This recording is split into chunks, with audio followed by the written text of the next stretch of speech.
Hi friends, this is S. Govardhan from first year ECEA studying in KPR Institute of Engineering and Technology. Today we are going to see about the methods of preparation of PN junction. Methods that involves are melt grown junction, alloying, solid state diffusion, ion implantation, molecular beam epoxy, chemical vapor deposition, sputtering, and planar technology. The first method is grown junction diode method. The diodes of these types are formed during crystal pulling processes. P and N type impurities can be added to a molten semiconductor material in a crucible. After slicing, the large area device can be cut into large number of small area semiconductor diodes. Though such diodes, because of large area, are capable of handling large currents, but large area also introduces more capacitive effects which are undesirable. Alloying method is also a simple method. By placing a p-type impurity on an n-type crystal and heating those two until electrification occurs where the two materials meet. An alloy will result a p-n junction by cooling it. The same case will be following in n-type material also. These types of diodes have high current rating and PIV rating. The PIV stands for peak inverse voltage. The junction capacitance is also large due to the large junction area. There are two types of diffusion. They are solid state diffusion or gaseous state diffusion. Let's look the solid state diffusion. The process of solid state diffusion starts with the formation of layer of an acceptor impurities on an n-type substrate and heating the two until the impurities diffuses into a substrate to form a p-type layer. The large p-n junction is divided into parts of cutting process. Metallic contacts are made for connecting anodes and cathode leads.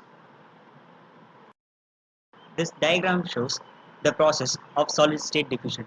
This is how the PN junction is fabricated through solid diffusion process. Now let us look at an ion implantation process. Ion implantation process is used in making semiconductor device fabrication. Ion implantation is a low temperature process by which ions of one element are accelerated into a solid target, thereby changing the physical, chemical or electrical property of a target. This picture symbolizes the process of ion implantation. A beam of ionized atom is accelerated through a desired potential between 10 to 500 kV. It is made to hit on a semiconductor target and the gas is introduced into a vacuum chamber. The impure atoms are ionized by collision with high energy electrons. These are separated by passing the beam through a magnetic field where the desired ions are deflected to 90 degrees. Then the deflected ions are accelerated, made to strike on the semiconductor target, which is kept at the ground potential. The beam is deflected horizontally, vertically across the target, which gives uniform doping. This results in the semiconductor device fabrication. This is a procedure which I have told you with the help of the diagram. This will give you an overview of a process and helps you know how the device gets fabricated. Now, I am going to tell you some advantages and disadvantages of this process. Some advantages are they are very fast, less sensitive to surface cleaning procedures, excellent lateral uniformity. Some disadvantages are they are expensive, not all the damages can be corrected by annealing, typically has higher impurity content than does diffusion. Molecular beam epitaxy. Molecular beam epitaxy is an epitaxy method for thin film deposition of single crystals. Molecular beam epitaxy is also known as MBE. Molecular beam epitaxy is widely used in manufacture of semiconductor devices including transistors and is considered one of the fundamental tools for development of nanotechnologies.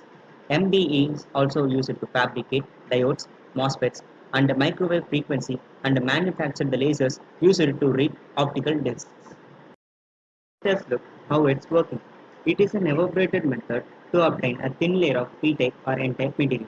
Here the substrate is held in an ultra-high vacuum and the molecular beams or atomic beams of p-type or n-type impurities are made to impugn on its surface. The components aluminum, gallium and the dopants tin and beryllium are heated in a separate cells. Each of the cells have a controllable shutter port. Parallel beams of these substances are directed onto the substrate, which is held at the temperature between 520 degrees Celsius and 600 degrees Celsius. The striking speed can be precisely controlled to form uniform growth. The main advantage of this type of doping is low substrate temperature. High quality films can be grown using this method. This slide shows how the process is working and how the device gets fabricated.